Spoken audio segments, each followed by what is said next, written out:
Tudo bem, pessoal? Nessa aula a gente vai conversar sobre o capítulo 2, noções de direito civil, personalidade, obrigações, contratos. Pois bem, pessoal, o que é o nosso direito civil? Na faculdade de Direito a gente tem a seguinte analogia, né? O direito civil é muito semelhante ao que a gente passa. Ele trata sobre a vida do ser humano. Ele é a verdadeira constituição privada, né? O que a gente falou na aula passada. A Constituição seria a base ali de como o Estado funciona. A gente teria os poderes da República, a gente teria o funcionamento da máquina estatal, teria o regime público dos servidores públicos, a gente vai ter diversas questões aí que devem ser levadas em conta. No direito civil, a gente tem tudo isso aí referente à questão das pessoas, né? Sejam as pessoas físicas, que é o que a gente vai trabalhar agora, na capacidade da pessoa física. E na aula que vem a gente vai conversar sobre as pessoas jurídicas, né? A gente chama de pessoas morais, né? Na doutrina do direito civil, né? As pessoas morais, que são aquelas pessoas que existem por uma convenção das partes. Uma pessoa vai no cartório, abre uma pessoa jurídica, né, da entrada lá no CNPJ, ou então o próprio Estado, né, ele é o conjunto dos cidadãos da República que então, junto soberanamente, sob a proteção de Deus, né, como diz o preâmbulo da Constituição, resolveram criar uma entidade moral, que é o conjunto dos brasileiros, né. E o direito civil, pois bem, é a nossa constituição social. Tudo o que acontece dentro da sociedade, ela passa ali por um dos ramos, né? A gente, como eu te falei, a gente pode puxar aí uma analogia aí com o direito, perdão, com a biologia, né? O ser humano nasce, ou melhor, quando ele nasce, quando é que o direito reconhece o nascimento da pessoa, né? E essa pessoa, se ela for um feto anencéfalo, se ela for um feto ali que provavelmente não vai nascer, essa pessoa daí, a partir de que momento o direito reconhece algum direito para aquele ali que ainda vai nascer, né? Do feto que se desenvolve, o feto ele vai virar um ser humano, né? Por isso que desde a concepção a lei coloca salvo, né? Os direitos da personalidade, certo? Quando o ser humano é capaz para a vida civil ou não, aí daí a gente vai para o conceito de capacidade, ou seja, a criança nasceu. A partir de que momento ali ela vai ter a razão de poder decidir algumas coisas na vida dela, né? Um bebê ele pode decidir que quer ficar com o pai ou com a mãe nesse momento da vida, ou seria necessário o direito como o direito de família, ele jogou lá para os 12 anos, né, que seria o início da adolescência, para poder, na frente de um juiz de família, ele decidir se quer ficar com o pai ou com a mãe. E a partir dos 16, o ser humano ele ganha algumas capacidades ali de formalizar negócio, abrir empresa, desde que assistido, né? Assistido. Ele tem de ter ali uma assistência, uma pessoa que vai chegar nele, né? Vai se dispor, né? Normalmente é o pai ou a mãe ou o tutor que ele vai aconselhar, né? Ele vai assinar conjuntamente com o menor, mas o menor ele já pode abrir uma empresa desde que esteja assistido, né?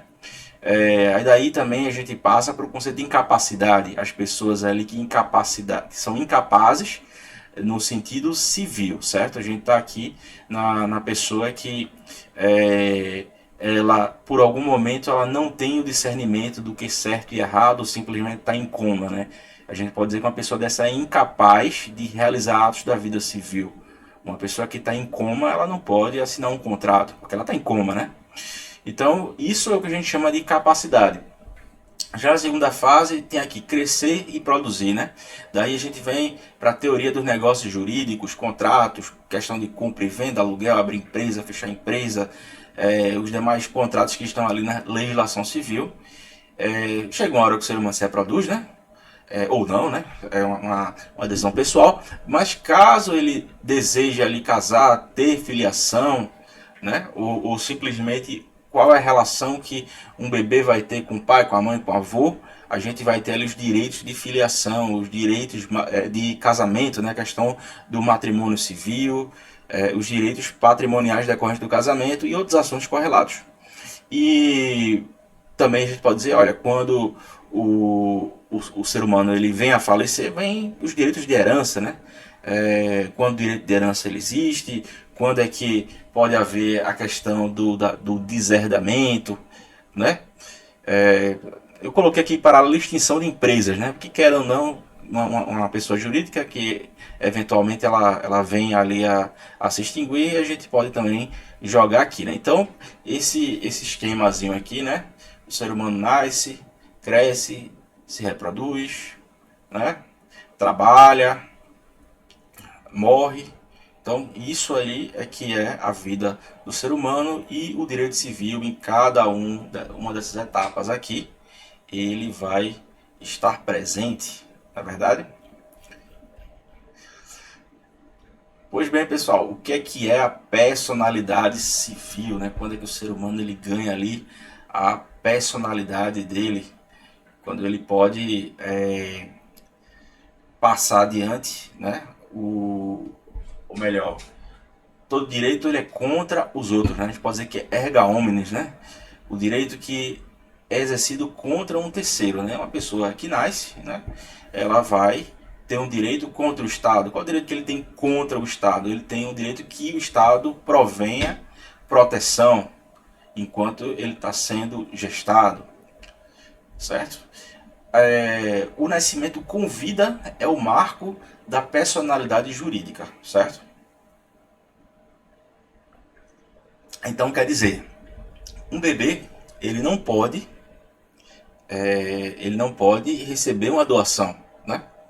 Tanto que a doação que se faz para a mãe, né, direcionada à criança, né, a provável herança, né, com provável nascimento, né? Então a personalidade ela vai iniciar com o nascimento com vida, certo? Entretanto, o feto ele vai ter alguns direitos. Quais são esses? é, Quais são os direitos que o feto vai ter, né? Ele vai ter direito a uma sepultura, é um nome tenebroso, mas isso aí, né? O direito concede esse direito, né? Ele tem direito a, ao nome, certo? E à imagem. O que seria a imagem do feto, né? Então, assim, como direito à imagem, a gente fala que um dano moral ele pode ali ser litigado, né? A mãe, ela em nome do nascituro, como a gente chama, ela pode processar alguém caso alguma pessoa provoque algum dano à imagem, ao nome do possível, da possível criança que vai nascer, né? E também vai ter o direito à privacidade, certo? A privacidade, a vida privada, vai poder ter um direito ali que as pessoas não vão poder entrar, né? Já tem aquele ditado, né? Olha, todo mundo gosta de se meter na vida de todo mundo gosta de dar conselho. Se conselho fosse bom, seria cobrado. Isso tudo é direito de privacidade. Recentemente estava conversando com uma pessoa de um estrangeiro e ele falou assim, no Brasil é muito comum, e aí, tudo bem? Como é que você tá? Como é que vai? Isso é uma pergunta que para nossa cultura faz muito sentido. A gente tá preocupado como é que a outra pessoa tá. Entretanto, para algumas culturas isso aí é uma ofensa à privacidade. Então, você dá bom dia, tudo bem, a pessoa te devolve bom dia. Entretanto, você pergunta, tudo bem, você está bem, né? Em algumas culturas aí, europeias e mais individualistas, eles entendem que isso é uma violação de privacidade. Você não pode sair perguntando. Tudo bem, você perguntou uma vez, o cara, não, como assim? Se eu estou bem, se eu estou mal? Né? O que você tem a ver com isso, né? Se a pessoa insiste ali naquela amizade que a pessoa não quer, ela vai estar violando a privacidade, né? Para isso que recentemente foi aprovada a questão da lei da perseguição, né? Em inglês tem o nome de stalking. No Brasil também o pessoal usa, né? Usa assim, stalkear, né? Tava stalkeando fulano, stalkeando Beltrano, né? A palavra stalking, né? Que vem do inglês ali, do anglo-saxão, né? Perseguir. Hoje em dia ele é protegido ali pelo direito penal, né? E, enfim, O direito civil, ele garante as formas de que você vai garantir o seu direito à honra, à vida privada, à liberdade, privacidade, intimidade, dentre outros, né? Então a gente vai aqui para a legislação. Bom mesmo é a legislação porque é uma legislação nova, né? 2002 aí. E a gente diz assim, né? Toda pessoa é capaz de direitos e deveres da vida civil. Toda pessoa é capaz de direitos e deveres. Então, quando se fala de pessoa, é pessoa humana, tá, gente? Então, assim, essa questão de filho biológico, né? Que tá saindo, não, eu sou pai de gato, pai de cachorro. Olha, quem tem direito de personalidade é a pessoa humana. Então, os primatas, né? Como chamam, os macacos, saguis e aves, tucano, pavão, nada disso vai ter direito de personalidade. Quem vai ter ali o direito de personalidade, a honra, a vida, vai ser uma pessoa humana, né? Um cachorro ele não pode processar o dono, não pode processar um vizinho, porque o vizinho disse, esse cachorro é muito chato, toda vez que eu passo, ele fica latindo para mim, tirando minha paz e meu sossego, né? Esse cachorro é muito chato, o cachorro não vai poder processar a pessoa. Quem vai poder processar é o dono, certo? Ele vai dizer, olha, eu tenho o direito aqui de ter um cachorro e tal, mas aí vai para aquela legislação ambiental de que não se pode fazer barulho e tal, né? Se a pessoa tem um apartamento e tem um cachorro, tudo bem. Mas quando o cachorro ele fica ali latindo o dia inteiro, é um caso aí já de direito condominial, a pessoa pode receber um processo civil, né? Porque está perturbando o sujeito, né? Vamos lá, tem uma pessoa que tem um cachorro, de vez em quando ele late, eu vá lá, né? É uma questão de vida civil, né? Agora o cachorro está o tempo todo ali latindo, né? Isso daí já vai dar um problema, né? Então assim, o cachorro ele não vai ter direito da personalidade civil, quem vai ter são os seres humanos, certo? A personalidade ela nasce com, ela tem surgimento com nascimento com vida, porém a lei põe a salvo desde a concepção os direitos do nascituro, certo? Então, como eu falei, o nascituro ele vai ter o direito lá, né? Vai ter direito à sepultura, vai ter direito ao nome, né? Caso ele venha a falecer ali, os pais vão poder registrar o nome na criança. Ele vai ter direito à imagem, né? Então, a imagem dele deve ser preservada, ainda que ele não tenha nascido, né? Como um ente, né? Como um ser humano. Entretanto, o bebê não pode fechar contrato, o bebê não pode receber doação, certo? Nada disso aí pode acontecer porque o bebê ele não tem personalidade jurídica, ele não existe para o direito, entretanto, alguns direitos são garantidos. São absolutamente incapazes dos atos da vida civil. O que é absolutamente incapaz? Incapaz é aquela pessoa que não pode exercer direito. Ela precisa de alguém ali, ela tem direito da vida civil, entretanto, pessoalmente, eles não vão poder exercer esse direito. Vai precisar de um representante, de um tutor, de um curador, certo? Então, os menores de 16 anos, de 16 aos 18, ele é relativamente incapaz e vai poder praticar os atos da vida civil desde que esteja assistido, certo? São incapazes relativamente a certos atos ou a maneira de exercer. Os maiores de 16 anos, os ébrios habituais e os viciados em tóxicos. Ébrio habitual, gente, é aquela pessoa que tem vício, né, em álcool, certo? Ébrio habitual significa vício em álcool. Entretanto, a legislação modificou em 2015 e tem dizendo também que os viciados em tóxico. O que é o viciado em tóxico? O usuário de drogas ali que ele está numa paranoia, né? Ele está fora da realidade, então ele pode ser declarada ali a interdição dele, né? Se a pessoa ali ela está completamente incapaz, ela não compreende a realidade em razão do vício de tóxico, ela pode ser interditada, certo? Uma vez que ela esteja interditada, então ela vai estar incapaz. Entretanto, como a lei coloca aqui que o viciado ele já é incapaz, independente de uma sentença ou não, certo? Então, a pessoa que vai fechar um contrato Um exemplo aqui, o viciado em tóxico, você vê que a pessoa está fora de si, ela vende o carro dela ali por R$ 200 ali para comprar umas pedras ali de crack, né? Comprar um imprensadinho, né? Como sai na reportagem policial. Nesses tipos de situação, o tutor, né, o futuro curador, perdão, desse viciado, ou ele mesmo, depois que recobrar a consciência, ele vai poder ir atrás do cara que comprou o carro dele, porque a pessoa sabia que ele estava, né, comprometido.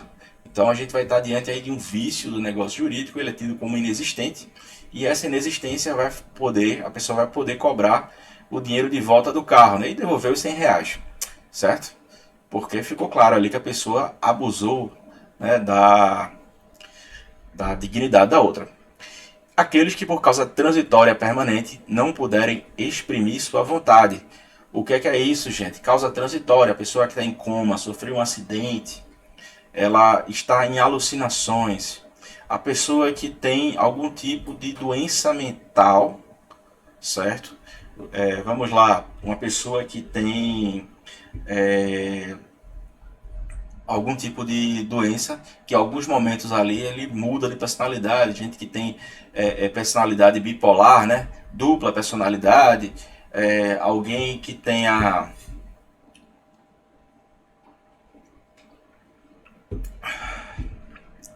que tem esse tipo de coisa, ela vai ser, naquele momento ali da causa transitória, incapaz. Aqui também entra a pessoa que tem Alzheimer, entendeu? Que chega um momento que a pessoa está com Alzheimer e tal, então cabe aí você procurar advogado, entrar com a interdição daquela pessoa e a pessoa não sabe lidar com dinheiro. Né? O quarto aqui, os pródigos. O que é o pródigo aqui? Né? Na Bíblia lá, o filho pródigo. O pródigo foi aquele filho lá, né, segundo a história bíblica, que deu o pai como morto, né? Disse, olha, pai, eu quero ir para farra, eu te dou como morto aqui, ou seja, divida logo a herança em vida, né? Dá-me minha parte da herança. Então, o que você ia me dar quando eu morrer, se me der agora aqui, não quero mais saber de você, eu vou para farra. E lá ele gastou tudo e voltou, né? Então, o filho pródigo é isso, né? Mas pródigo no sentido civil é aquela pessoa que não sabe mexer com dinheiro. Mas não sabe mesmo, não sabe mesmo. Pega em dinheiro ali, para ela, R$ 1.000 é a mesma coisa que dois, que é a mesma coisa que nada.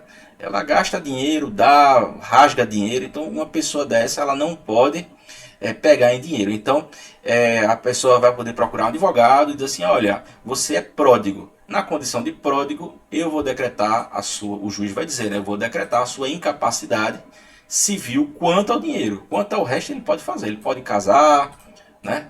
Pode sair pela rua, pode andar, não vai poder ser não vai precisar ser trancado em casa, nem de nada. Ele simplesmente não vai pegar em dinheiro. Não é? Quando a pessoa não sabe mexer com dinheiro, convém aí, né, que a justiça interdite ele quanto somente ao dinheiro. Quanto ao resto, deixa a pessoa ser feliz, né? E tem aqui, parágrafo único, a capacidade dos indígenas será regulada por legislação especial. Que legislação é essa, gente? É o antigo Estatuto do Índio, né? Que os índios aí, eles vão ter uma legislação própria aqui que não convém mencionar no nosso curso, né? Visto que a gente está trabalhando com os pontos fortes da matéria e não esses detalhes aqui, que cabe realmente quem vive numa região que tem muito trânsito indígena, aí cabe você a fazer um curso especializado quanto a isso. A minoridade cessa aos 18 anos completos, quando a pessoa fica habilitada à prática de todos os atos da vida civil. Então a regra é, enquanto está na barriga da mamãe, não tem personalidade, a não ser ali os direitos mínimos, né? Nome, honra, sepultura, certo? Imagem, isso tudo você vai ter direito. Assim que nasceu, você se torna incapaz quanto aos atos da sua vida civil, né? Você vai se tornar incapaz. Daí você vai passar para o grau de relativamente incapaz de 16 aos 18, onde você pode ser emancipado, né? O pai pode chegar lá no cartório e dizer, olha, estou aqui emancipando meu filho. Parabéns, meu filho, você foi emancipado.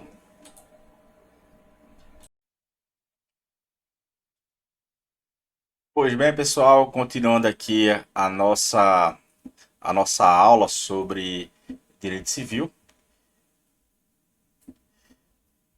Então a gente vai ter, né, voltando aqui, que a menoridade ela cessa aos 18 anos, né, 18 anos completos. Então, a pessoa dos 16 aos 18 ela pode exercer alguns atos da vida civil, contanto que tenha ali o pai, a mãe, o tutor fazendo a assistência dela, certo? E por regra, ela completou 18 anos, ela vai estar habilitada totalmente à vida civil. Então, tudo que tiver no Código Civil vai estar sujeito, né? Vai poder abrir empresa, fechar, casar, se divorciar e tudo mais, certo? Quando é que há limitação da personalidade civil, pessoal, e os direitos de personalidade?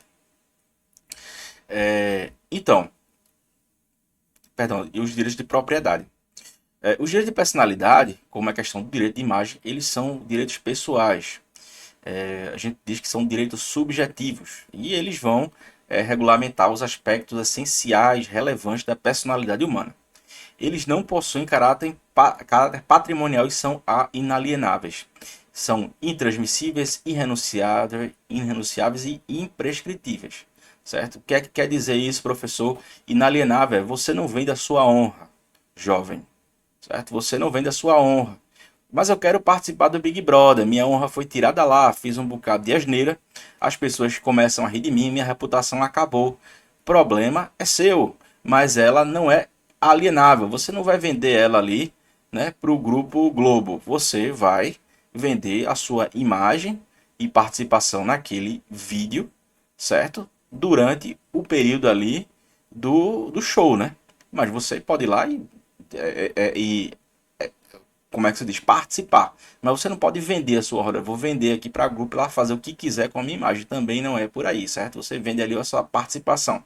Intransmissíveis. Você pode passar a honra para sua esposa, para o seu pai, para sua mãe. Você vende a sua imagem, né? A sua imagem você pode vender. Vender a minha imagem aqui, nome, João e por aí vai. Gente, eu não posso transmitir minha imagem, certo? Eu posso fazer um contrato de licenciamento para uso da minha imagem, mas eu não posso vender a minha imagem, certo? É, irrenunciáveis, porque eu não posso negar, olha, eu vou renunciar à minha honra aqui, renunciar à minha imagem, vou renunciar ao meu nome, não, eu não posso renunciar do meu nome, eu não posso simplesmente ir no cartório e dizer, não, eu quero tirar o meu nome aqui, eu vou me chamar ninguém, certo? Meu nome aqui vai ser ninguém, não vai ter nada na carteira de identidade, eu não posso renunciar ao meu nome, algum nome eu tenho que ter. Eu posso ir lá e mudar o meu nome, certo? Mas eu não posso não ter nome. Eu não posso também não ter honra. O ser humano sempre vai ter uma honra inata, né? Se de alguma forma injusta alguém violar essa honra, por mais que a pessoa tenha uma profissão ali com um caráter extremamente é, complexo, né? Por exemplo, a mulher trabalha, o homem é uma atriz pornográfica, né? Ele vende ali a participação em filmes pornográficos, mas aquela pessoa tem determinada honra na sociedade. Então ela não pode ser, é, ela não pode perder o seu mérito quanto, por exemplo, a sua vida privada, né? Na frente das câmeras ela tem uma vida, mas na intimidade dela tem outra. Ninguém pode chegar e filmar a casa dela, o que acontece lá, certo? Entrar em detalhes. Também tem um detalhe, gente, quando a pessoa, quando você entra na vida pública, você está sujeito à crítica, né? Então você não pode proibir que as pessoas publiquem alguma coisa sobre você. Se você for uma pessoa pública, se você for uma pessoa privada que faz questão de manter ali a sua identidade, por aí vai, você ser assediado ali por um terceiro, né, já vai entrar no que a gente chama de perseguição, né? Vai entrar no que a gente chama de stalking, que não condiz com o nosso direito civil, certo? Se você é assediado sem ser uma pessoa pública, né? A partir do momento em que a pessoa está ali na vida pública, coloca ali um YouTube público para as pessoas verem, tirarem proveito, comentarem, criticarem, daí você vai estar abrindo mão, né, de algumas nuances do seu direito. Eu estou aqui dando aula para vocês. Alguém pode fazer um vídeo de réplica, me criticar, e entretanto, essa crítica que a pessoa fez a respeito do meu trabalho, da minha pessoa, não abrange o relacionamento que eu tenho com minha família, certo? Minha relação com os meus irmãos, com meu pai, com minha mãe, nada disso vai poder estar sob escrutínio público, não vai poder estar sob crítica pública, porque não faz parte do meu trabalho.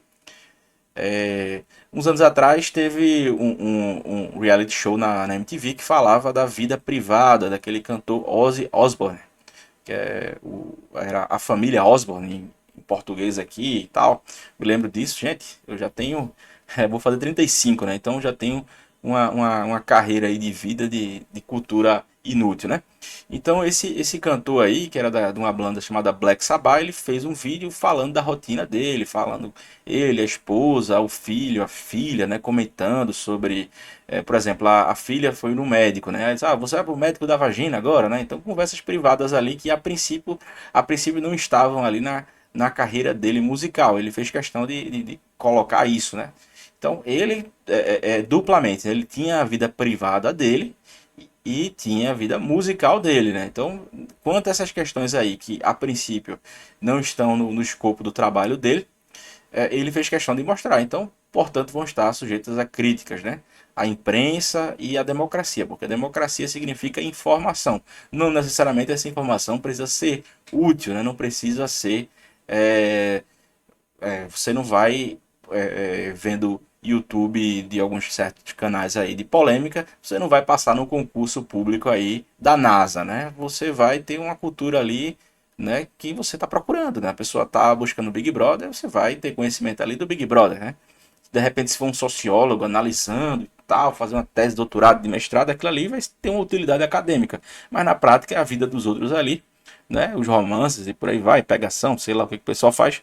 E tá ali, né? Vê quem quer. E aquelas pessoas se mostram porque querem e abrem vida da mão privada também porque querem, né? Esses direitos, gente, da personalidade são imprescritíveis. Então, se alguém fala mal do seu avô, né? Se alguém falar mal do seu avô, você vai poder defender a honra dele, sim, certo? Olha, meu avô foi uma pessoa do bem, foi uma pessoa do mal, e por aí vai, né? A não ser que seja uma pessoa pública, mas se chegar alguém gratuitamente ali, falar mal ali do seu, de um ascendente seu, você vai sim poder defender a honra, né, da sua família. Ele é imprescritível, certo? E se alguém te desonrou uma vez, duas vezes, três vezes, 5 vezes, 10 vezes, 20 vezes e você deixou porque achava que era brincadeira, certo? Nenhuma dessas aí vai proibir a pessoa, né, de responder criminalmente, a depender do caso, e civilmente, porque aquilo ali é imprescritível, certo? Você vai poder defender a sua honra, desde que você notifique, olha, não faça mais esse tipo de brincadeira e tal, certo? Isso é uma coisa desagradável, você está invadindo a minha privacidade, não é porque eu sou colega seu que a gente liberado para poder criticar, né? Vida privada é vida privada, gente, tá certo? Então, artigo 11 aqui do Código Civil, com exceção dos casos previstos em lei, os direitos da personalidade são intransmissíveis e irrenunciáveis, não podendo seu exercício sofrer limitação voluntária, certo? Então, com os casos previstos em lei. Quais são os casos, gente, previstos em lei? Vai ter a lei audiovisual, é, lei de propriedade intelectual, que a gente vai ter sim um seminário aqui no nosso curso falando sobre os direitos de propriedade, marca, patente, por aí vai. Isso vai estar nos direitos de propriedade intelectual, que são conexos com o direito de personalidade. Porque se eu, João, aqui inventei determinada coisa, inventei aqui uma coisa misteriosa e tal, então eu fiz uma invenção. Aquilo ali decorreu da minha personalidade. Eu criei uma personalidade, mas eu vou poder vender minha patente. Eu fiz uma música, eu sou um ótimo cantor, para quem não sabe, né? Piadas à parte, certo? Mas não é por nada não, mas eu canto bem. Então, a gente vai poder vender esse direito autoral, certo? Então, ele é um direito que é decorrente da personalidade, mas ele vai poder ser vendido, certo? Ele vai poder ser vendido de forma definitiva, certo? Irrenunciável e intransmissíveis. Mas você pode sim, você inventou a música, certo? É direito de personalidade? Você inventou, então é seu, certo? É intransmissível? Não, você pode vender o direito autoral. É renunciável? É renunciável, certo? Vamos lá, Michael Jackson, ele tinha o direito dos Beatles, né? Para quem não sabe aí, quem foi Michael Jackson, né? Pelo amor de Deus, todo mundo sabe, né? Mas digamos que não saiba. Foi um cantor pop aí, cheio de polêmica que ele era do Jackson 5, ele nasceu como um afro-americano, com a pele escura, né? Ele era negro, tinha o seu cabelo crespo e tal, o rosto negro. E daí ele desenvolveu uma doença chamada vitiligo e ele foi embranquecendo, né? No início da carreira, ele trabalhava no Jackson 5, ele era um cantor, muito bom por sinal. E conforme ele foi embranquecendo em razão do vitiligo, ele foi ficando mais branco e tal. E elaborou uma extensa lista de músicas, né? Mas não somente isso, ele comprou direito de outros músicos, que foi os Beatles, né? Foi uma banda pop aí britânica, certo? Direitos patrimoniais, gente. Como a propriedade, desde que sejam disponíveis, podem ser usados por quem possui na plenitude da capacidade civil. Então, não estou falando nem de você poder dirigir, mas você pode, se você tem um carro, uma criança pode ter um carro, gente?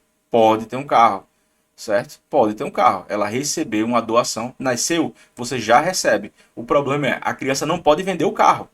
Só quem pode vender é a criança, desde que os pais autorizem, né? Eles vão estar ali respondendo pelo menor, certo? Ela pode comprar um carro, pode receber uma doação milionária, pode ganhar na loteria, mas o dinheirinho vai ficar lá, certo? Vai estar na sua capacidade civil, mas ele ainda vai estar incapaz. A partir dos 18, ele vai poder vender aquele carro para quem ele quiser, vai poder dispor do dinheiro o que ele quiser. A vida é dele, ele é uma pessoa desconectada dos pais, certo? Desconectada para todos os fins patrimoniais.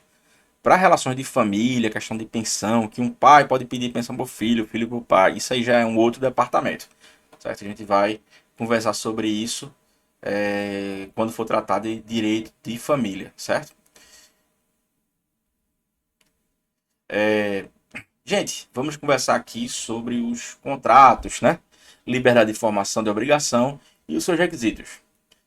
Pessoal, os direitos patrimoniais, eles podem ser negociados, certo? A gente já falou aqui. Então, não sendo um direito, você não pode vender sua honra, por menor que ela seja, né? Por mais que você tenha participado de um Big Brother ou de um vídeo de teor adulto, né? Da indústria adulta, você não pode vender sua honra. Entretanto, você pode vender o seu direito audiovisual sobre a sua produção, certo? Então, vamos lá. José ofereceu uma recompensa para quem recuperar o seu cachorrinho Shih Tzu, né? Um cachorrinho Shih Tzu da marca Shih Tzu aí, de 10 mil reais aí, esse cachorro da NASA, certo? Isso, gente, é um ato da vida civil, ele prometeu um contrato. Não é um contrato, certo? Ele não fez contrato com ninguém, ele fez um ato público de promessa de recompensa. Ele pode fazer isso, gente, prometer ali 10 mil reais? Pode, certo? Você pode fazer uma promessa pública e colocar no jornal. Se você fizer uma promessa, gente, você é obrigado a cumprir, certo? Você diz, olha, quem me trouxer aqui um lápis, eu vou dar 10 reais. Se alguém chegar lá e te der o lápis, você vai ter de pagar os 10 reais, certo? Você fez uma promessa. É um ato público, mas não é um contrato. A gente chama isso de negócio jurídico. É um negócio jurídico que não é um contrato, é um ato, certo? A validade do negócio jurídico, ele requer o que, gente? Primeiro, um agente capaz. Segundo, um objeto lícito, possível, determinado ou determinável. Forma prescrita ou não defesa em lei. Doutor, o que é isso? Professor, vamos conversar, gente. Vamos conversar aqui. Certo? Negócio jurídico aqui, você está preso. Tá preso. Você foi preso, né? Pela sua determinação em fazer um negócio jurídico. Agente capaz. O que é agente capaz aqui? A gente falou sobre capacidade, certo? Se a gente fala de agente capaz, a gente está falando em capacidade. Uma criança, ela pode fechar um contrato? Não pode, gente. Não pode fechar um contrato, certo? Entretanto, ele em sendo maior de idade ou maior de 16 desde que assistido ou emancipado, isso é considerado um agente capaz. Você vai poder fazer um negócio jurídico, vai poder prometer 4 mil reais para quem pegou o seu cachorrinho, o seu gato ali que fugiu. Se você for uma pessoa jurídica, você precisa ser um gerente, tem que ter poder de gerência. Por isso que a gente fala em ingerência, você está, certo? Enxerindo, você está ingerindo, né, os negócios da minha pessoa. Então não cometa ingerência na minha empresa, porque a minha empresa é minha empresa. E eu não vou me ingerir para a sua, né? Porque só o gerente que pode gerir, só ele pode dispor dos poderes. A gente tem a expressão plenipotenciário, tudo junto. Plenipotenciário, ele tem o poder pleno de poder negociar pela empresa. Objeto lícito possível, determinável ou indeterminável, certo? A gente não pode fazer uma compra e venda de drogas. Entretanto, caso essa venda seja lícita, um exemplo, uma indústria que vende remédio psicotrópico, ele vende diazepam, vende Gardenal. Aquele objeto ele é ilícito entre privados a compra e venda. Agora, desde que seja uma empresa que fabrique o medicamento, uma distribuidora autorizada que respeite as normas editadas do setor ali de compra e venda de medicamentos, ela pode se tornar uma venda lícita, certo? O objeto ele é ilícito em determinadas negociações, ele é lícito em outras. Vamos lá, questão de defesa civil, né? Polêmica, né? A gente saiu de um governo que tinha lá suas posições extremamente favoráveis, a questão da defesa privada, né? A gente sabe o que está falando aqui, não vou falar para o YouTube não é, colocar algum tipo de censura no meu vídeo, certo? Tem aqui a modelo que vendeu a sua virgindade, tem a modelo de 19 anos, que ela disse que ia vender a, a sua virgindade, né? Aí daí começou a se montar uma estratégia, não, ela vai ser dentro de um avião, né? Entretanto, o seu avião ele foi contratado por uma pessoa, né, que quer vender a própria virgindade. A gente está falando de tráfico internacional, de prostituição internacional, né? Que é um crime também que a Interpol investiga, né? Diversos países têm leis aí contra isso. Então, não, mas a mulher queria vender a própria virgindade, mas não pode, gente. É um objeto ilícito. Ela pode fazer isso aí, né? À margem da lei, mas quando ela colocou ali isso num contrato, colocou público, né? Um sheik árabe foi lá e deu um lance, né? Eu vou te pagar aqui 50 camelos aqui de ouro, diamante, por aí vai, né? Mas isso não deixa de ser um crime, né? Um crime internacional aí que diversos países criminalizam, né? Não pode ser objeto, gente, não pode ser objeto, certo? A pessoa que vende drogas. Agora, drogas de forma ilícita, como eu falei aqui, né? Então, a pessoa ali tá uma pessoa que é traficante, está ali é, na sua boca de fumo ali, né, no seu recinto, ele comete um ato, ele não pode vender, ele pode até fazer um contrato dizendo que vendeu tantos quilos de entorpecente, entretanto, se a pessoa não pagar, ele não vai poder chegar no juiz. Doutor, olha, eu vendi aqui por lei, certo? Eu vendi aqui por lei 10 toneladas de cocaína, eu quero que você vá lá e execute o rapaz que não pagou a minha droga. É, isso já não acontece na indústria farmacêutica. A indústria vai vender um carregamento de diazepam. Se o distribuidor, ou então o hospital, ou então o cliente não pagar, né? Aí ele vai poder chegar no juiz e dizer: olha, isso aqui é um carregamento de droga, mas é droga lícita, tudo de acordo com a legislação, então o objeto ele passa a ser lícito, certo? Então o judiciário ele não pode nem julgar um tipo de causa dessa, porque se trata de um pedido impossível, se o objeto for ilícito. Vamos lá, pessoal. E o que é objeto possível? É o objeto que existe. Então, uma determinada seita evangélica estava vendendo terreno no céu. O pessoal estava vendendo terreno na lua. Gente, o céu existe? Depende. Para algumas religiões sim, para outras não. Mas na prática, você tem como executar o céu, tem como tirar o céu. Se a pessoa não te paga, te prometeu o céu e não fez, ó, prometeu o céu para minha avó e ele não me deu o recibo, certo?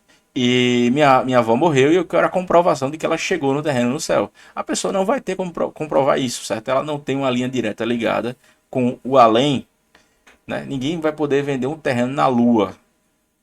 Primeiro que a Lua ela está fora da esfera terrestre. Segundo é que o Brasil não tem nem jurisdição na Lua, né? Você não pode vender aqui no Brasil um terreno da Dinamarca num cartório brasileiro. Você vende o terreno da Dinamarca no cartório da Dinamarca e na legislação dinamarquesa, né? O Brasil não tem nem jurisdição sobre isso. Então, para todos os efeitos no direito brasileiro, ele é impossível, certo? Ele é impossível porque o direito ele não alcança aquele tipo de compra e venda. E tendo que ser existente de forma, vamos lá, pessoal, imanente, não transcendente. Por isso que a aula passada foi interessante. Se você não viu a diferença entre imanência e transcendência, aqui é um bom local, uma aplicação concreta do que a gente falou isso. O direito, ele é eminentemente imanente, certo?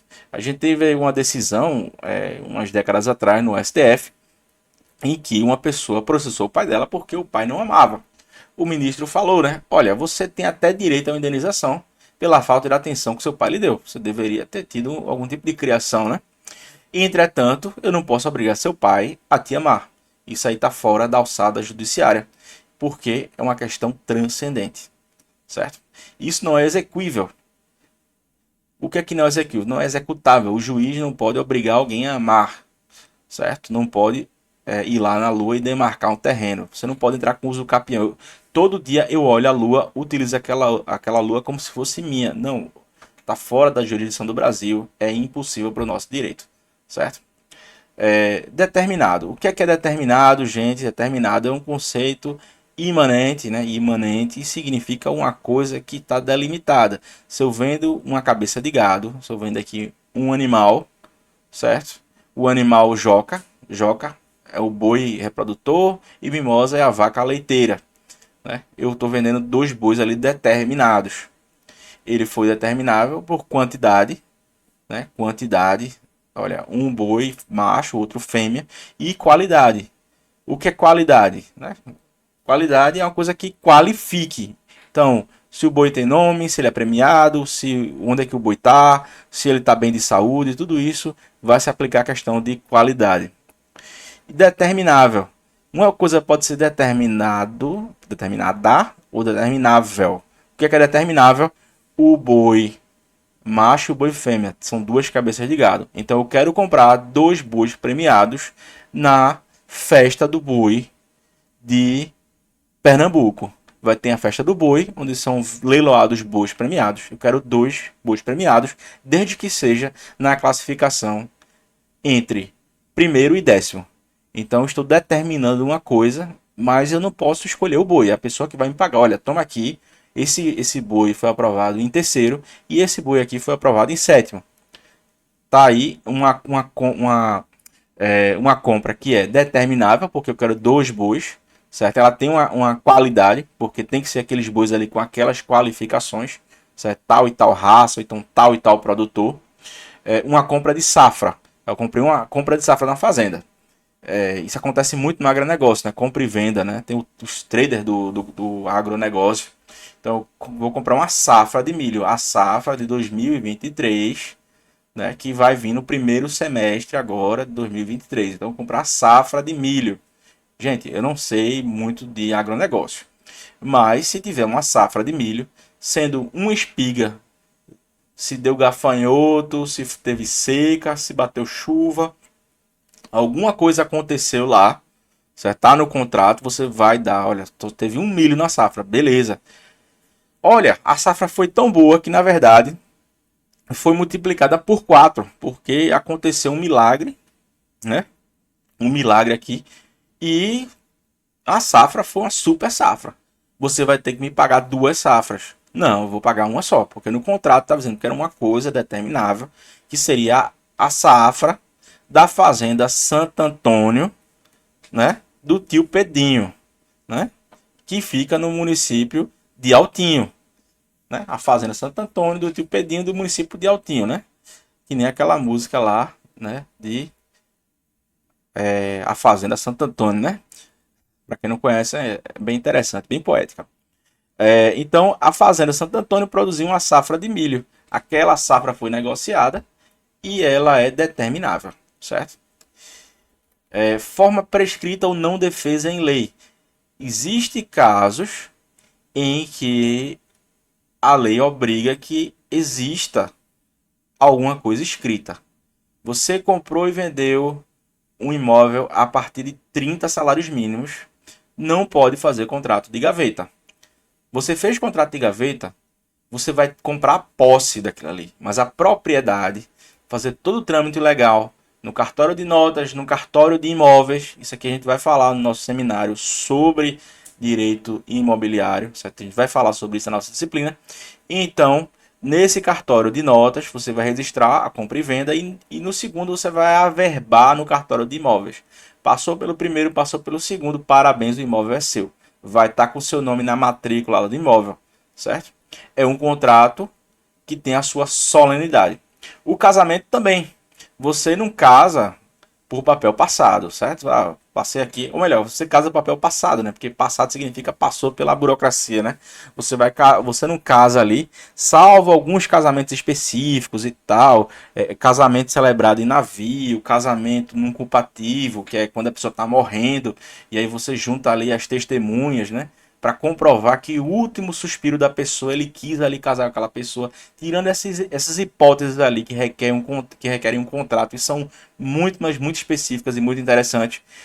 Ele deve, por regra, passar no cartório, né, de pessoas físicas para você dizer ali que duas pessoas são casadas perante a lei, né? E passando aqui, gente, a gente falou sobre capacidade civil, falamos sobre os bens. Agora a gente vai falar, perdão, a gente falou sobre os negócios jurídicos, sobre os contratos, certo? Sobre o que é que o negócio jurídico ele exige. Agora a gente vai falar sobre os bens. O que é que são os bens? Bens imóveis. São bens imóveis tudo do solo e tudo quanto lhe incorporar, natural ou artificialmente. O que é que significa bem imóvel? É tudo que está no solo. Ah, eu comprei uma casa no contrato de gaveta, mas eu não tenho uma propriedade, certo? Mas aquilo continua sendo bem imóvel. É um bem imóvel, mas ele não é seu, né? Você pode ter até a posse dele, mas você não vai ter a propriedade. Mas você comprou a posse e aquilo é um bem imóvel sim, gente. Independente de estar registrado ou não em cartório, vai ser considerado um bem. Natural ou artificialmente. Uma coisa é um terreno baldio, outra coisa é um pomar de laranjas e outra coisa é um prédio. Mas os três têm o que em comum? Eles são imóveis, certo? Considera-se imóveis para efeitos legais, né? O que é para efeitos legais? Isso não é necessariamente um bem, porque um bem imóvel é o que está no solo, é o prédio, é o pomar, é o terreno baldio, certo? Agora, os direitos reais sobre os imóveis e as ações que os asseguram. Então, a pessoa comprou um imóvel financiado, certo? Comprou um imóvel financiado e vai ter uma alienação fiduciária. Comprou um carro fiado no banco. Aquele imóvel, certo? É aquele direito que você tem sobre o bem, que o banco tem, de alienação fiduciária, de leasing, certo? Tudo isso é considerado imóvel para efeito da lei e deve estar no cartório de imóveis. O direito à sucessão aberta. Gente, sucessão aberta. O que é sucessão aberta? O seu vovozinho morreu e você tem para receber, né, R$ 1 milhão. Agora esse 1 milhão, gente, tá encrencado.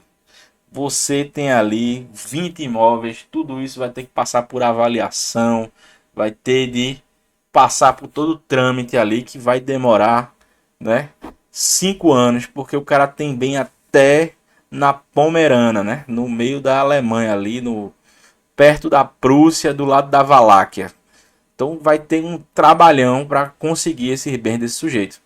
Mas você fez as suas contas aqui, olha, eu acho que vai dar 1 milhão aqui, né? Porque o coroa lá tinha muito filho, né? Então, se ele tinha 20 imóveis lá, deve ter 50 milhões aí em bem, aproximadamente aqui vai dar 1 milhão para mim. O coroa já morreu, certo? Por quê? Gente, gente viva não pode vender herança. Quem vende herança é quem já tem um inventário aberto. Por isso que fala aqui, sucessão aberta, certo?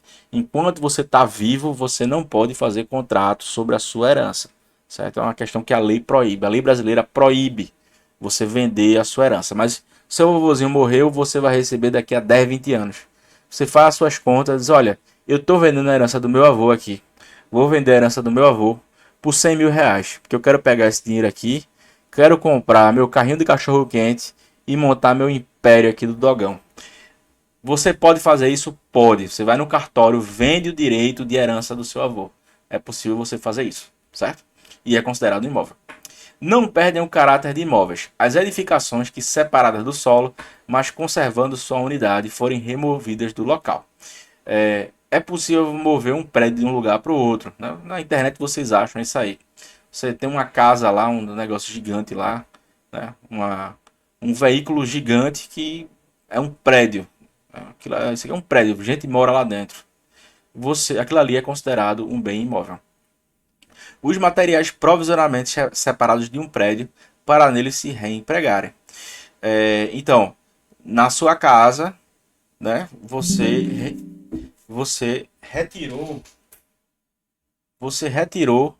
muito das armações de metal, né, muitas das armações de metal que faziam parte lá das colunas de sustentação,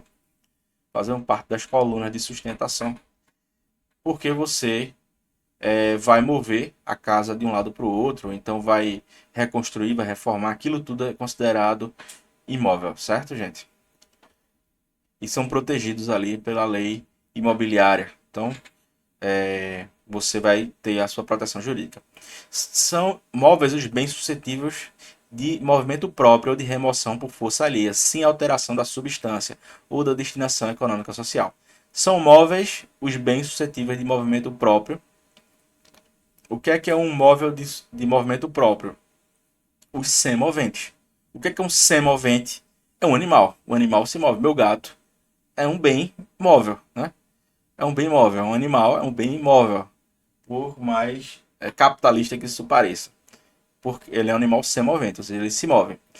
Remoção por força alheia. Então, um carro, qualquer coisa que você consiga mover sem alteração da substância, ele é considerado um bem. Então, se eu pego esse livro daqui e movimento para cá, esse bem aqui vai ser considerado um bem móvel, porque a substância dele não se altera, né? Ele não vai deixar de ser um livro se eu tirar do ponto A para o ponto B. São imóveis para efeitos legais, por equiparação. A energia, se você mover ela de um lugar para o outro, ela vai perder a substância, né? Ela vai se dissipar. Entretanto, as energias que têm um valor econômico, então daí vem a energia eólica, isso está em discussão, certo? Mas vamos lá. A energia eólica, a força d'água, certo? Você tem um riacho que passa na sua propriedade, aquilo é considerado uma energia. A energia elétrica, então isso é considerado um bem móvel, certo? Os direitos reais sobre objetos móveis e as ações correspondentes. O que é um objeto móvel, gente? Vamos lá. Objeto móvel. A gente está falando aqui de bolsa de valores, né? Comitê, um comitê de valores mobiliários, né? Como a CVM. A CVM, ela coordena aí, ela vai dar a legalidade na compra e venda aí de ações, né? As ações são consideradas objetos móveis, por isso que se fala em direitos mobiliários, né? E as ações correspondentes. Os direitos pessoais de caráter patrimonial e suas respectivas ações. Materiais destinados à construção, enquanto não forem empregados, conservam sua qualidade de imóveis. Readquire essa qualidade proveniente da demolição de algum prédio.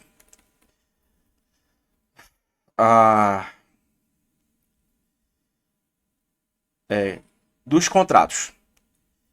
Vamos lá, a gente falou já sobre o que, gente? Falou sobre a pessoa, falou sobre a capacidade, negócio jurídico, falou sobre os bens. A gente vai falar sobre contrato.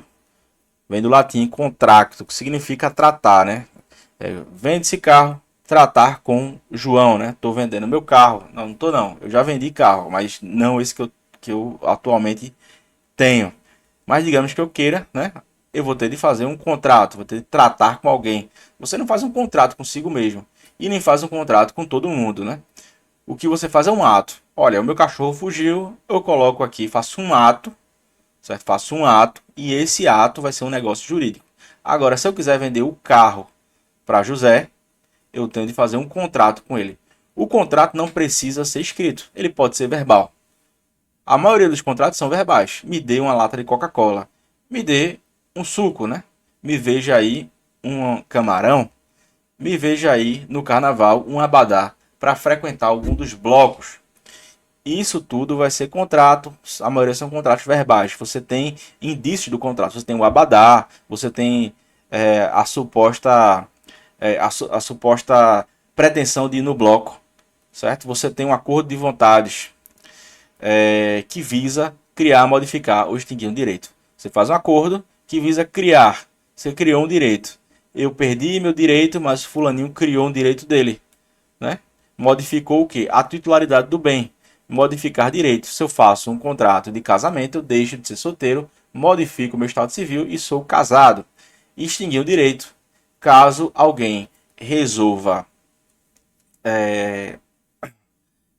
contratar alguém para demolir uma casa, ele extinguiu um direito, né? Ele extinguiu um direito imobiliário. Você tinha um imóvel, certo? Você passou ali a marreta na casa, você extinguiu um direito. A pessoa acabou, se divorciou, acabou o casamento. Pronto, extinguiu o direito de casamento, certo? O contrato ele deve ser de mútuo consenso entre duas ou mais pessoas. Como eu falei, ninguém faz contrato consigo mesmo. O que se faz é o ato, né? O contrato, independente da espécie, é caracterizado como um negócio jurídico. Ele é um negócio jurídico, assim como o ato, e trata de gerar obrigações. E ele tem 3 princípios. Vamos lá, gente, os 3 princípios do contrato aqui. Primeiro é a autonomia das vontades. Cada um trata do próprio interesse. Se a pessoa quer casar, uma pessoa entra com a beleza e outra pessoa entra com o dinheiro, né? Calma lá, gente, não está falando desse tipo de interesse. A gente está falando do interesse que cada um quer da própria vida, certo? Olha, eu quero gastar meu dinheiro todo em farra. Problema é meu, né? Eu decidi gastar meu dinheiro, eu tenho vontade. Eu fui lá e gastei meu dinheiro em farra, certo? Eu tenho autonomia. Eu sei que um contrato vai ser muito desvantajoso para minha empresa, mas eu quero fazer porque eu gostaria de entrar no mercado imobiliário. Esse mercado imobiliário que você entra, mesmo tendo revés ali em alguns exercícios financeiros. Olha, eu estou com dinheiro para queimar, então vou abrir imobiliário aqui, vou começar perdendo durante os 3 anos aqui, vou tirar do meu bolso para abrir uma empresa, mas algum dia eu vou recuperar esse dinheiro. Então você fez um contrato com alguém, com um corretor, com quem quisesse para abrir uma corretora e você teve total autonomia da sua vontade.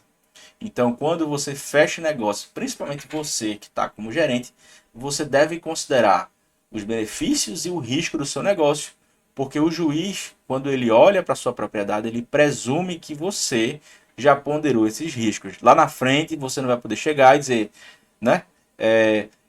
Tava lá, eu e meu irmão, minha mãe pediu, João, você gostaria de uma camisa ou de uma bermuda, né?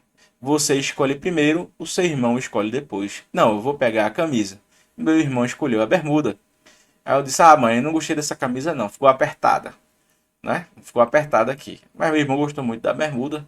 Ela disse, tá bom, vou destrocar. Pegou a bermuda do meu irmão, deu pra mim e a camisa deixou pra ele lá. Funcionou? Funcionou, né? Mas meu irmão ficou com raiva. Eu queria ficar com essa bermuda é muito boa, já tenho camisa demais aqui. A mãe pode fazer isso. Agora o juiz não pode. Se você fez o negócio, você é obrigado a assumir o ônus e o bônus. Você é obrigado a contratar um consultor, um contador, um advogado. Amigo, se vira. Você é adulto, você escolhe o que é melhor para você. Agora, depois que você fez sua decisão, você não pode vir chorando pedindo para o juiz desfazer. O juiz pressupõe que você tem autonomia de vontade.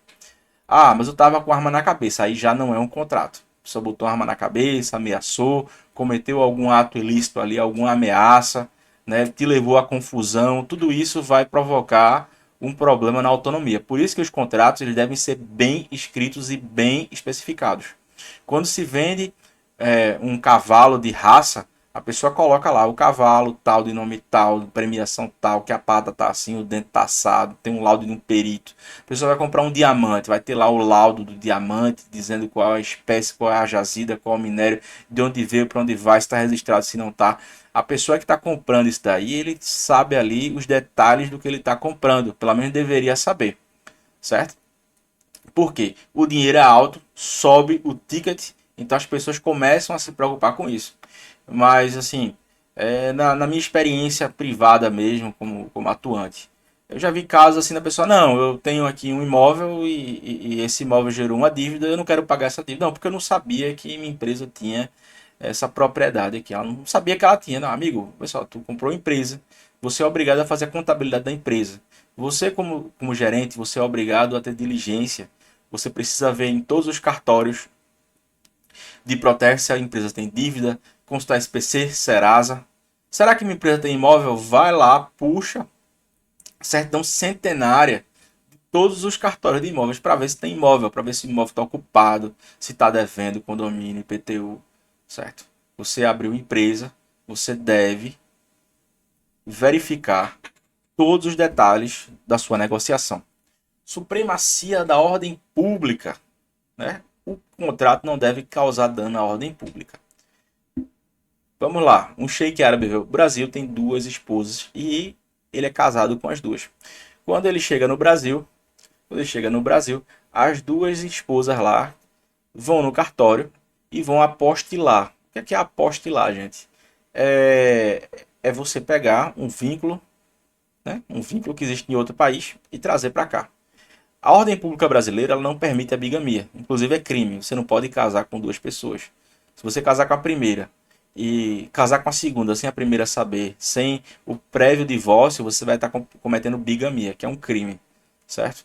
E isso viola a ordem pública brasileira. Então esse tipo de contrato que viola a ordem pública, viola os costumes assim entendidos nacionais, eles devem ser adaptados à realidade, certo? Não, registrar duas no Brasil como união estável ou então como companheira, ela de alguma forma ela vai estar reconhecida pelo Brasil, mas não é na qualidade de esposa, certo? E deve para que seja buscada a paz pública. Então, a supremacia da ordem pública significa que existe um direito maior da coletividade, certo? Das normas coletivas. Não quer dizer que você deva fazer a vontade da coletividade. Alguns direitos você deve exercer e doa em quem doer, né? Se eu quero colocar aqui uma rede de supermercado, eu coloco. Eu pego meu dinheiro e abro. Ah, mas você vai precisar fazer um estudo de impacto ambiental, vai precisar fazer estudo de mobilidade automotiva, é uma coisa que no Brasil existe na lei, mas na prática não é aplicado, né? Quando a pessoa faz um grande empreendimento, ele é obrigado a fazer reformas ali no entorno, de forma que a mobilidade pública não seja prejudicada com aquele empreendimento, certo? Você deve fazer um estudo de impacto ali, urbano, né? Isso conforme a sociedade ela vai adquirindo algumas características mais desenvolvidas, isso tende a ser mais rígido, né? No Brasil ainda não é. Obrigatoriedade, quem promete cumpre. Prometeu 5 mil pelo seu cachorro, você vai ter que pagar, certo? Ah, a pessoa está me processando, foi lá, pegou o anúncio que estava no Instagram, você colocou lá, olha, eu prometo 5 mil para quem recuperar meu cachorro. Agora, José, que foi a pessoa que recuperou o cachorro, ele não é besta. Ele foi no cartório de notas, chegou pro tabelião, olha, eu gostaria que você visse meu Instagram aqui. Ele foi lá, pegou o Instagram da pessoa, né? Bateu uma ata notarial, registrou em cartório, ó. Aqui tá no Instagram, não é o print não, tá no cartório. O tabelião foi lá, entrou, registrou, ele pegou o cachorro, devolveu. A pessoa, ah, mas isso era um print, eu apaguei. Eu apaguei a postagem, eu apaguei o print. Não tem problema, tá aqui, ó. Ata notarial. A gente vai ver isso aí quando for falar de tributário, certo? A ata notarial, ele foi lá no cartório de notas, fez lá o tabelião, viu? Eu declaro que aquilo ali foi visto por mim. O tabelião, ele vai declarar que aquilo realmente foi postado. E aí você vai ter de pagar o cachorro, senão você vai ser executado. Vai receber um bloqueio bancário lá, né? A pessoa vai sacar o dinheiro, tá lá, dinheiro bloqueado. Por quê? Porque você prometeu e não pagou, certo? Então todo negócio ele é obrigatório, desde que atenda, né? Atenda o que, gente? Atenda. Vamos voltar para cá, vamos voltar para cá. Desde que ele atenda esses requisitos aqui.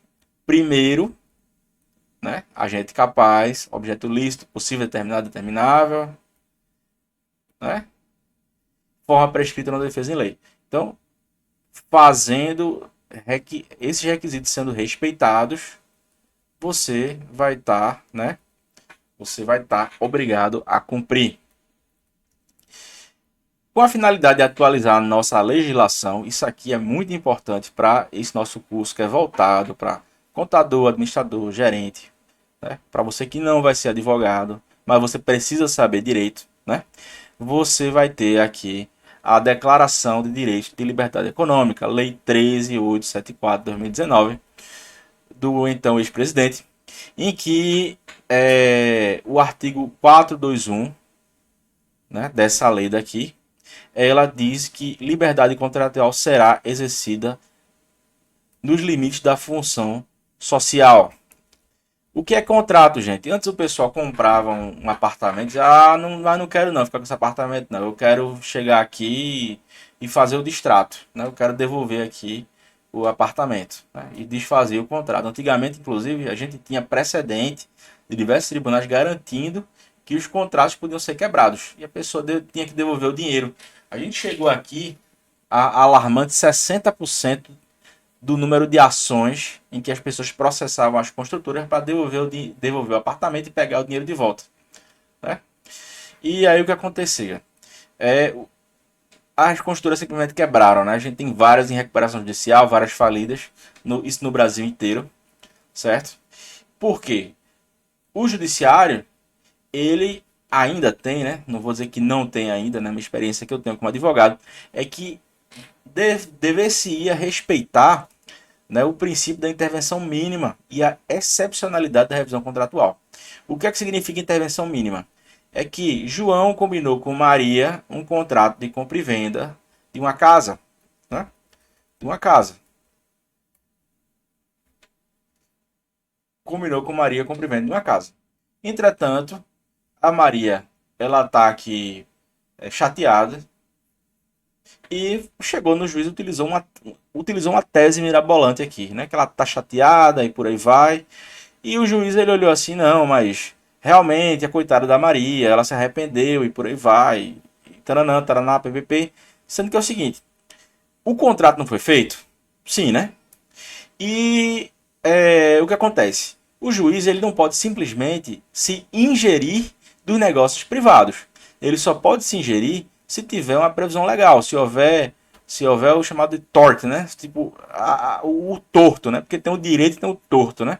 Um professor meu dizia assim da faculdade. Então, o torto, se houver o torto, se houver a violação do contrato, se houver dano, daí vai surgir uma causa de ação.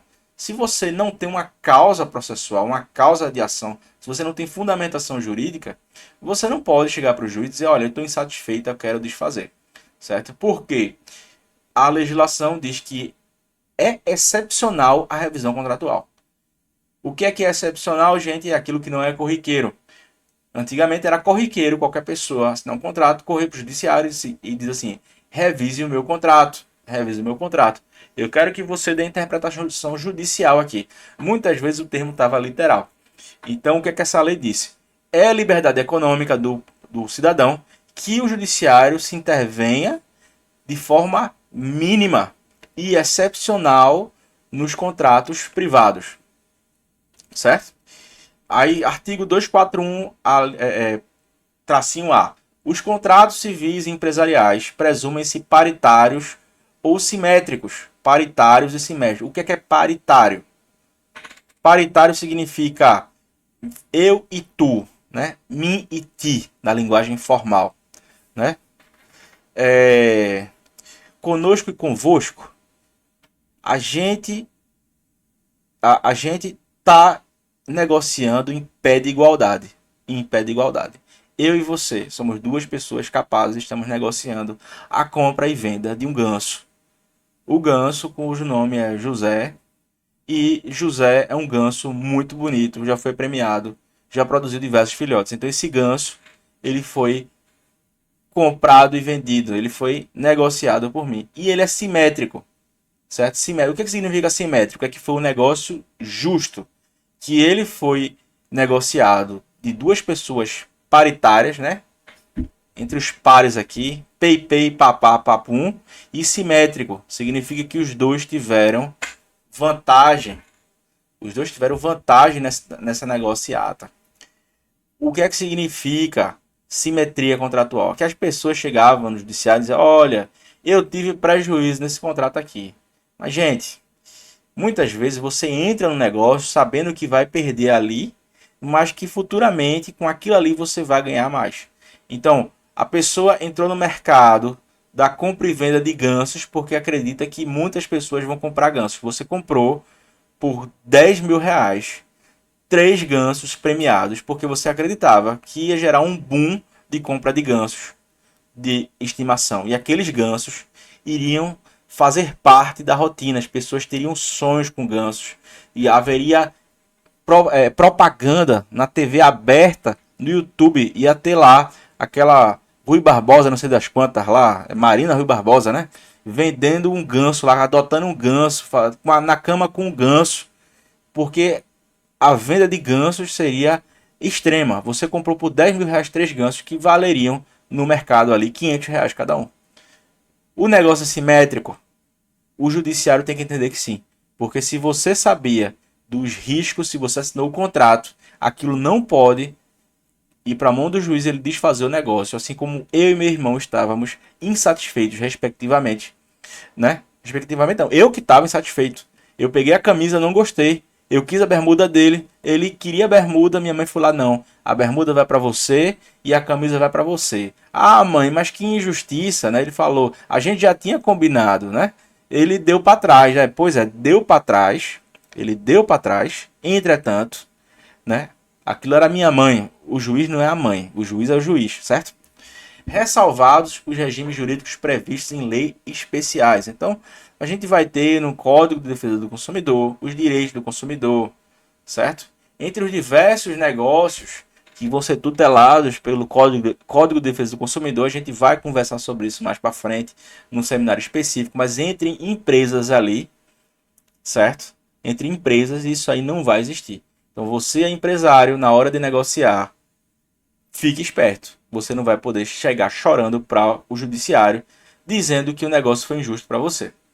Certo? As partes negociantes poderão estabelecer parâmetros objetivos para a interpretação das cláusulas negociais e dos seus pressupostos de revisão e solução. O que é que isso significa? Traduz aí para mim, professor. As partes elas vão poder estabelecer parâmetros objetivos para a interpretação. A gente vai poder dizer, olha, a única coisa que pode ser ajustada aqui é se vai ser o reajuste se vai ser de acordo com a tabela de venda de materiais para construção ou se vai ser de acordo com o índice geral de preços, né? Se vai ser o IPCA ou se vai ser o IPCA. A gente vai poder dizer que isso é parâmetro que vai poder ser interpretado e como vai ser interpretado.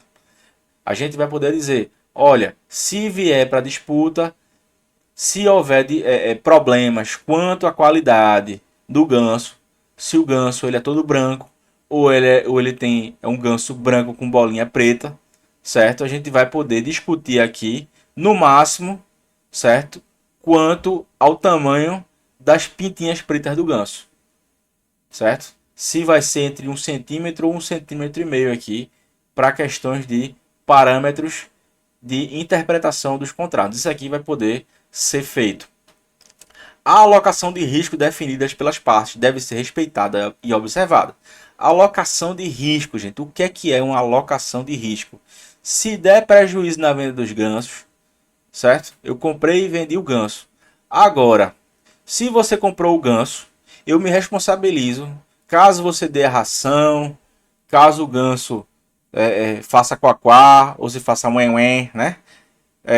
Eu me responsabilizo durante 3 meses. A gente comprou e vendeu um carro. Eu garanto ele durante 3 meses. Mas é 90 dias que o carro deve funcionar. Isso vale para quem é consumidor, que comprou de uma concessionária, né? O bem durável ele tem validade ali de 90 dias. A montadora ela pode estender a garantia. Você pode comprar um seguro garantia. Agora, se você é pessoa privada que comprou um carro através de um corretor de carro, entre duas empresas você não vai poder dizer ali que é uma relação de consumo. Porque se existe um corretor, o corretor ele existe para mediar uma relação que não é comercial, certo? Ou então a gente fez uma compra paritária. Eu vendi para você um carro, né? Um carro não, um abacaxi. Comprei e vendi um abacaxi. Esse abacaxi aqui eu garanto por 3 meses. Passou de 3 meses, eu já não garanto mais. E se der erro, olha, eu comprei e vendi o carro aqui. Vamos fazer um negócio? Eu garanto esse carro aqui. E se ele quebrar, eu te dou 5 mil reais aqui para você gastar como quiser. Certo? Gasta como quiser. Se você quiser, você conserta o carro. Se você quiser, você vende esse carro quebrado mesmo e fica com dinheiro. Ou então você pega esse dinheiro e conserta lá. Eu disse, olha, talvez aqui o freio dê problema. Eu garanto 5 mil reais aqui, se der problema. Se der problema, vai ser 5 mil. Isso é um tipo de alocação de risco que pode ser feita entre empresas. Gente, isso aqui não vale para consumidor. Certo? Isso aqui é relação entre empresas. A revisão contratual somente ocorrerá de maneira excepcional e limitada. Lá em cima a gente falou de revisão contratual, certo? Que deve ser mínima, certo? Tem aqui, a revisão contratual somente ocorrerá de maneira excepcional e deve ser limitada. Isso aqui é uma ordem para o juiz, para dizer, olha, juiz, não se meta no contrato dos outros, não se meta na vida dos outros. Se João vendeu para José um carro, certo? Não é porque José ficou triste porque queria o carro preto, não branco. Aí ele comprou o carro branco, se afobou. Aí não quero mais esse carro não, quero devolver aqui. O juiz não pode se meter, é a vida privada. Então isso deve ser excepcional. Se uma empresa comprou e vendeu 3 gansos para uma outra empresa que vai reproduzir os gansos e vender, porque todo mundo resolveu comprar ganso, ela está especulando, certo? Se você comprou um cavalo premiado, né, um garanhão, um cavalo custa R$ 1.000, você comprou um garanhão por 5. A pessoa que está comprando, a empresa que está comprando, ela já sabe que o cavalo não vale 5 mil. 5 mil é o preço inflado do cavalo. Porque outras pessoas deram um lance no carro, olha, no cavalo, olha, eu dou 3 mil aqui, não, fulano, eu cubro, eu dou 5 mil no cavalo aqui. Aí o outro, não, não cubro não, pode ficar com o cavalo. Pronto, aí o cara foi lá, pagou 5 mil danado do cavalo e levou o cavalo. O cavalo não vale 5 mil, o ganso não vale 10 mil, o ganso vale 500 reais ali. Né? Mas eu preferi comprar aquilo ali. Então, essa é a decisão. A pessoa que é adulta, ela toma responsabilidade pelos seus próprios erros. Depois não pode ir chorando para o judiciário dizer que não leu o contrato. Certo? Então, atualmente a pessoa que deseja celebrar um contrato, porque celebrar, gente, celebrar não é felicidade, não. Celebração significa negócio, certo? Deseja celebrar, tá ali celebrando um contrato. Né? Celebração do casamento, porque o casamento é o contrato. Celebra um contrato, porque não é um contrato, certo? Então, deve pensar 2 vezes, pois a recente modificação direcionou as pessoas envolvidas no contrato como plenamente capazes. Então, se você, meu filho, comprou, você é inteligente, viu? Você entende o risco, entende o benefício do contrato e o juiz não pode estar se metendo nisso, porque isso é negócio de pessoa capaz e uma vez que a pessoa é capaz, ela deve cumprir a palavra. Não existe em contratar um advogado da área empresarial para te orientar. O judiciário tem ficado cada vez mais distante dos contratos, como é para ser. O juiz ele não é parte, o juiz está no meio, certo? Quem convence o juiz é o autor e o réu. O juiz ele não pode tomar, certo? Eu sou tão extremo com isso que eu acho que o juiz nem pergunta devia fazer na audiência. Porque se o juiz é determinado da prova e a própria parte não quer produzir prova, o problema é dela. Entendeu? Cabe à parte provar. Eu vou a esse extremo de dizer que o juiz não deveria fazer isso. Mas a gente sabe que o Brasil tem seus temperos e por aí vai, certo? Mas se a pessoa não produz prova, e paciência, né? As regras gerais para a formação do contrato é o que a gente já mencionou lá em cima, certo? O objeto possível, determinado e por aí vai. Deve ser solene quando é exigido, se tiver escritura e por aí vai. Vamos lá, o contrato pode ser verbal ou escrito, certo? O fato do contrato estar apalavrado, né, tá prometido ali, né, ele deve ser cumprido mesmo assim. Entretanto, existe o que a gente chama de prova tarifada. O que é tarifada, gente? Tarifa é o seguinte: está na lei ali uma limitação específica. O contrato de venda de imóvel acima de 30 mil deve estar registrado no cartório de notas e depois ser averbado no contrato de imóvel, imobiliário, né? De bens imóveis. Tá lá. Você deve pegar o contrato, coloca nas notas, manda para o cartório de imóveis, vai estar seu nome lá. Isso é uma prova o quê? Tarifada. Tá lá. Entretanto, o artigo 227 do Código Civil ele diz o seguinte: que antigamente era possível você comprovar o valor ali, né?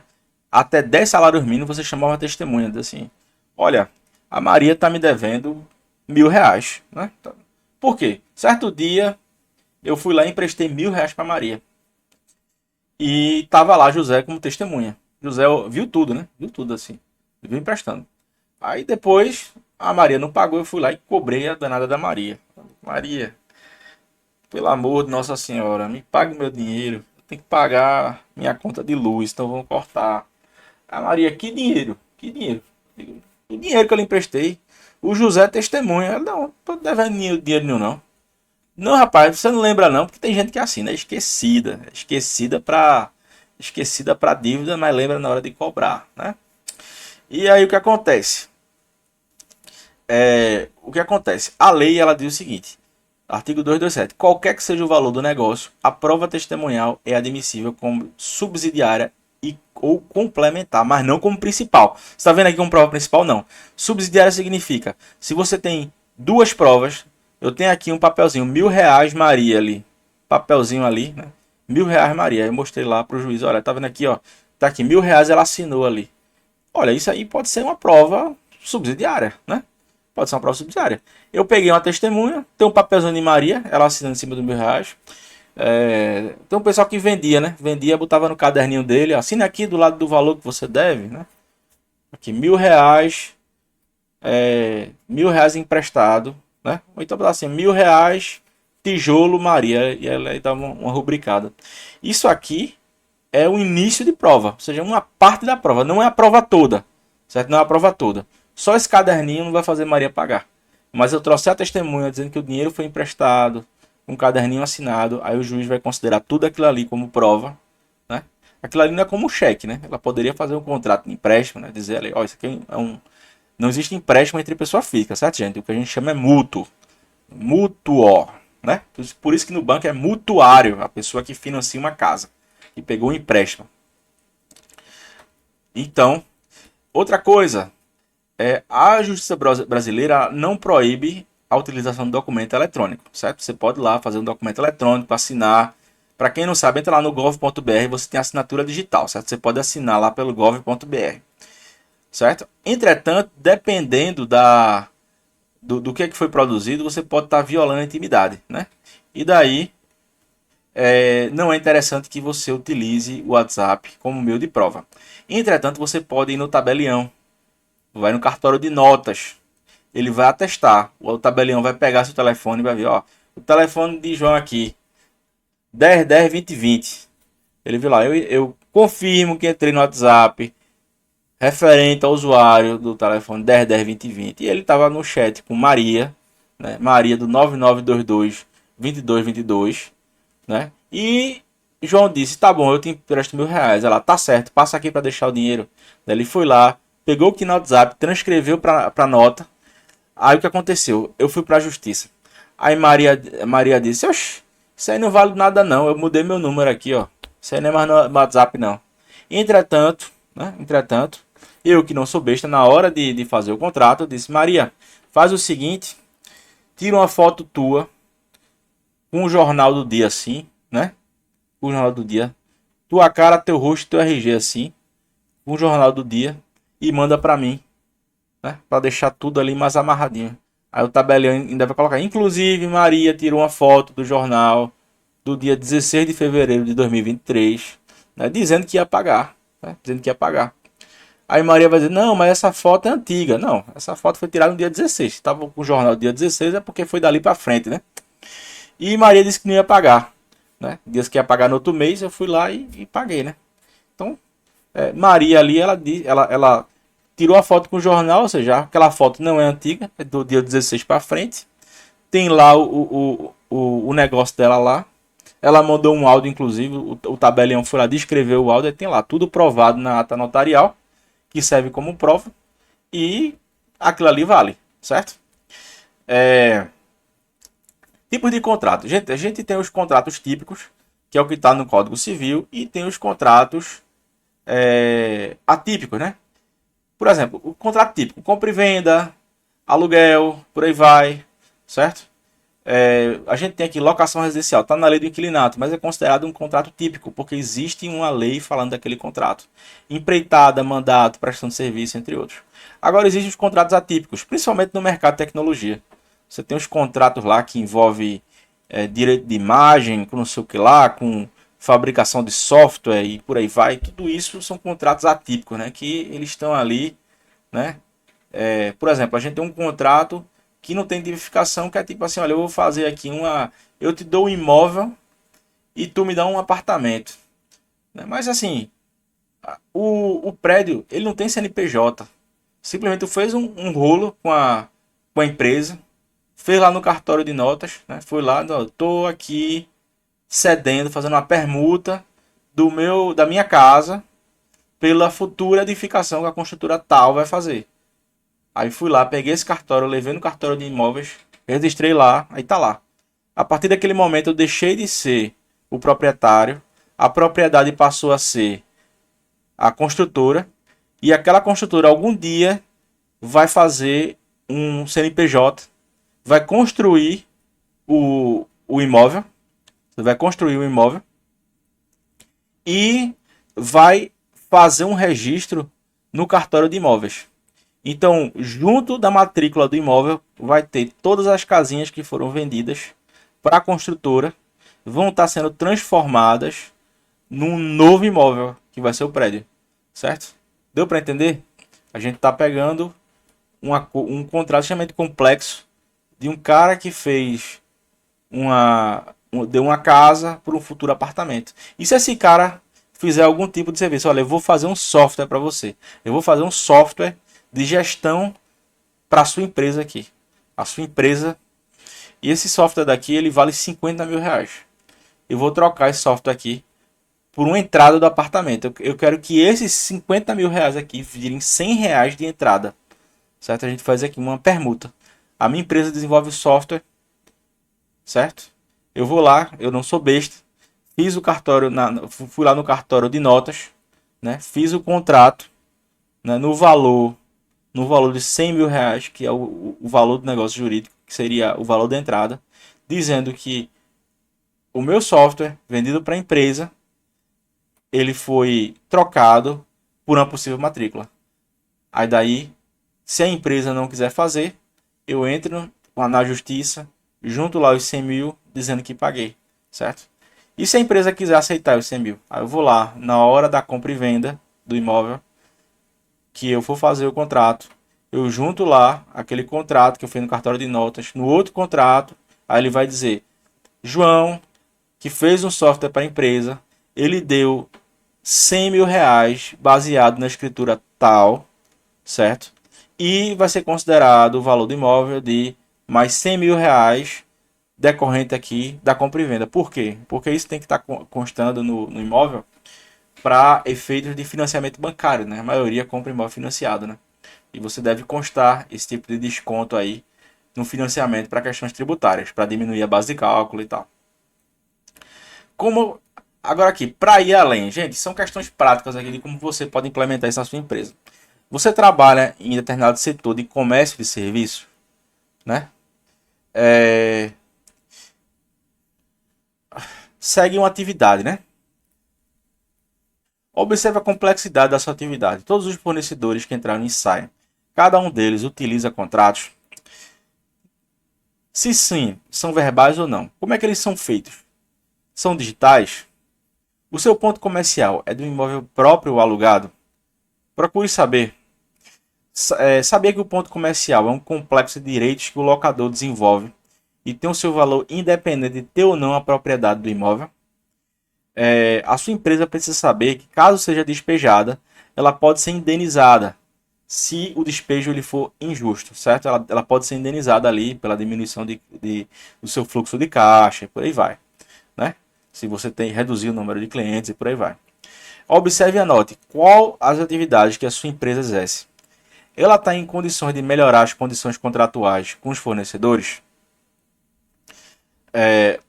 Os funcionários contratados são treinados para lidar com os fornecedores buscando vantagens contratuais. Você já considerou fazer um treinamento?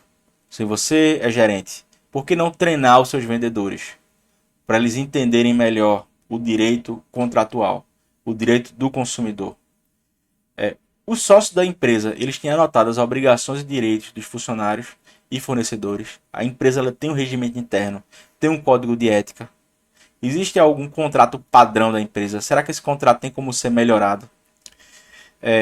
Mapeie os direitos e obrigações e faça uma lista. Tente discutir com sua equipe da sua empresa como é que uma cartilha de rotina, fazer uma cartilha especificando as principais cláusulas. Se você trabalha com pré-venda de imóvel, é interessante você ter uma noção interessante de direito imobiliário.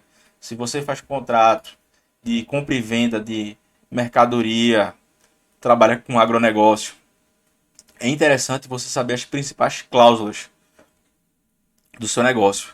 O pessoal da Bolsa de Valores, por exemplo, eles estão o tempo todo fazendo contratos. Tem o contrato de hedge para manter o valor da moeda baixa. Por exemplo, a minha empresa está com medo da instabilidade do dólar. Ela pode hedgear o dólar. Então eu quero fazer um contrato aqui para se o dólar subir. O dólar está a R$ 5 agora. Digamos que até 5,50 minha atividade ela fica lucrativa. Certo? Tá legal, fica lucrativa. Eu posso hedgear essa compra. Eu vou lá, faço um contrato de hedges.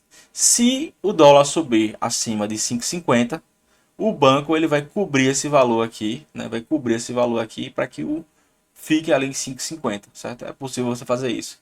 É possível você fazer um contrato de swap cambiário, um contrato de compra e venda de ação, pode fazer uma recompra de ação. O tempo todo o mercado financeiro ele está negociando.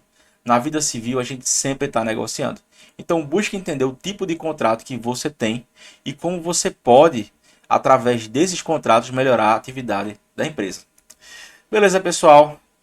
É por hoje. Essa aula foi um pouco mais longa, mas obrigado para você que ficou aqui até agora. Então, até a próxima aula, pessoal. Obrigado.